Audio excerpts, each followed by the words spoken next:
Actor कमाल are Khan यानी के खान का शुरू से ही विवादों से ताल्लुक रहा है। वो अक्सर किसी न किसी स्टार की टांग खिंचाई करने से चूकते नहीं हैं। हैरानी की बात तो यह है कि के खान कंगना रनौत से लेकर सलमान खान तक से पंगा ले चुके हैं। हाल ही में के खान ने सलमान खान से पंगा लिया था और अब इनका विवाद सिंगर मीका सिंह तक पहुंच गया है और यहाँ के खान को मीका से पंगा लेना भारी पड़ गया। जी हाँ, के खान तो अब घर से ही नहीं निकल पाए। उनके घर में घुसकर एक शख्स ने उन पर हमला कर दिया। जी हाँ, ये शख्स कोई और नहीं बल्कि मीका सिंह ही है। मीका सिंह चौड़े होकर के खान के घर तक पहुंच गए और ऐसा सबक सिखाया कि हर कोई हैरान है। मीका कहते हैं कि के खान को उनसे डरने की जरूरत नहीं है।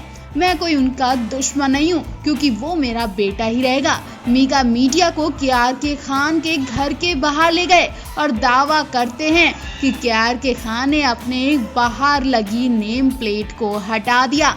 वो कहीं ना कहीं डरे बैठे हैं। उन्होंने खुद को कमरे में बंद कर लिया है।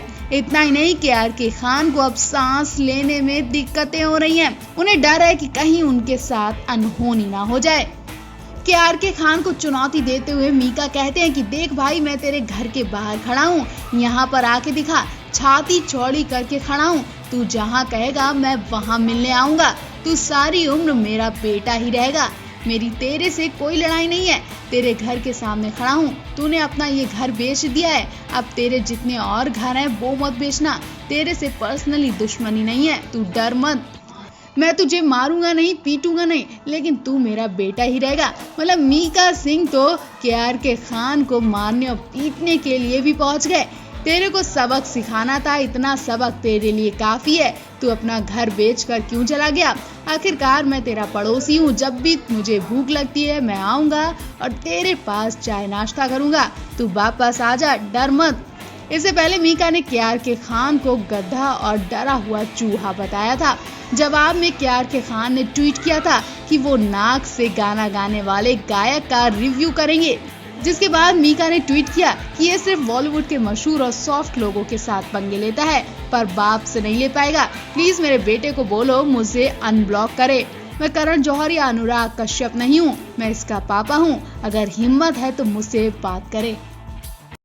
मशहूर कोरियोग्राफर, डांसर और जज गीता कपूर को इंडस्ट्री में गीता माँ के नाम से जाना जाता है क्योंकि उन्होंने जिसको भी ज्ञान दिया एक माँ की तरह दिया। हर वो स्टार इंडस्ट्री में सक्सेस है जिसने गीता माँ से ज्ञान लिया।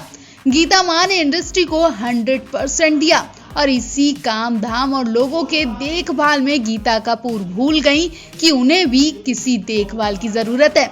जी हाँ, गीता कपूर ने कभी शादी नहीं की। गीता कपूर ने बताया था कि उन्हें उनके लायक का इंसान कभी मिला ही नहीं जो उनसे शादी कर सके, लेकिन माँ के कहने पर वो शादी के लिए तैयार हो गई थी। गीता ने कहा था कि वो इस साल अपने माँ के सामने शादी करेंगी, लेकिन दुर्भाग्य से इसी साल गीता की माँ चल बसी। अटैक पड़ने से गीता की माँ का फरवरी महीने में निधन हो गया था। गीता ने बीमारी की वजह से ये खबर किसी को नहीं दी और चुपचाप उनका अंतिम संस्कार कर दिया।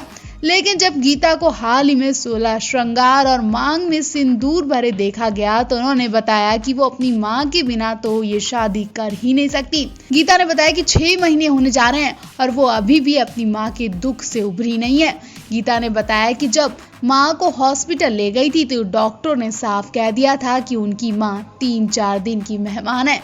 ये खबर सुनकर ही गीता बेहोश हो गई थी क्योंकि गीता की दुनिया उनकी माँ ही थी और जब माँ चली गई तो गीता को ऐसा लगा कि उनकी दुनिया उजड़ गई।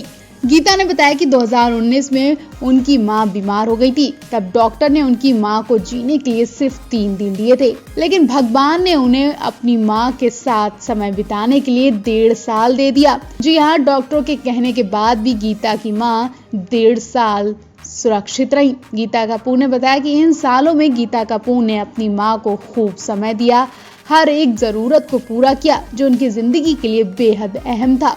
उन्होंने बताया कि जब उनकी मां की मौत हो गई तब उनके दोस्तों ने और खासकर फराह खान ने उनका खूब सपोर्ट किया। गीता कपूर ने बताया कि जब उनकी मां की मौत हुई तो उसके कुछ समय बाद ही सुपर डांसर 4 की शूटिंग शुरू हुई थी। उन्होंने इस शो के लिए अपनी निष्ठा दिखाते हुए शो मेकर्स से अनुरोध किया था कि वो अपनी मां की मौत का कंटेंट नहीं बनाना चाहती हैं और अपनी मां की मौत का जिक्र किसी भी एपिसोड में नहीं करना चाहती हैं। गीता की बात मानते हुए शो मेकर्स ने ठीक ऐसा ही किया। गीता ने बताया कि वो अपनी मां के कपड़े और ज्वेलरी किसी जरूरतमंद इंसान को देना चाहती थी, मगर उन्होंने ऐसा नहीं किया क्योंकि उन्हें अपनी मां की चीजों से बेहद प्यार है। इसलिए उन्होंने ये निश्चय किया कि वो इस रियलिटी शो में अपनी मां के कपड़े और गहने पहनेंगी। इन दिनों कोरियोग्राफर सुपर डांसर 4 की जज गीता कपूर अपनी शादी को लेकर काफी चर्चा में। एक तरफ लोगों ने उन्हें बधाइयां देना तो शुरू कर दी, लेकिन एक बार गीता के दिल का दर्द नहीं सुना, उनके मन की बात नहीं सुनी कि आखिर सच में उनकी शादी हुई भी है कि नहीं। जी हाँ, गीता कपूर की मांग में सिंदूर देखते ही फैंस पागल हो गए और बस उनसे हजारों सवाल ही पूछने लगे। कई लोगों ने तो ये भी पूछा कि आपने शादी कब की और वो कौन इंसान है जिसके नाम का सिंदूर आपने लगाया है। इतना ही नहीं, कई लोगों ने उनकी मां के निधन की याद भी दिला दी और अब गीता कपूर ने इन फोटोज के पीछे की सच्चाई के बारे में खुलासा भी कर दिया है। उन्होंने सिंदूर क्यों लगाया इसका कारण भी बताया है। गीता कपूर ने कहा कि उनकी शादी नहीं हुई है। हाँ, अगर मैं शादी भी करती तो किसी से छुपाती नहीं। उन्होंने ये भी साझा किया कि वो अभी शादी कैसे कर सकती क्योंकि उनकी मां का निधन अभी कुछ महीने पहले ही हुआ है।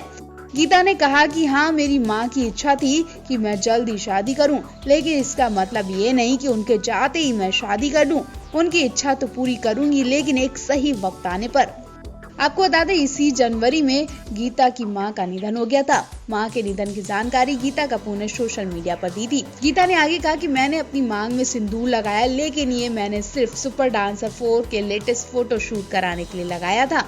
उन्होंने आगे कहा कि आने वाला एपिसोड बॉलीवुड की एवरग्रीन एक्ट्रेस पर है और इस एपिसोड में हम सभी को उन्हीं की तरह रेडी होना था। मैंने एवरग्रीन एक्ट्रेस रेखा जी के लुक को कॉपी किया था और मैं बिल्कुल उनकी तरह तैयार हुई थी। रेखा जी भी अपनी मांग में सिंदूर लगाती हैं, तो मैंने भी वो सिंदूर अपनी मांग में लगाया है। तो आप भी गीता कपूर की इस फोटो को लेकर क्या कहना चाहेंगे? कमेंट बॉक्स पे अपनी राय देना बिल्कुल ना भूलें।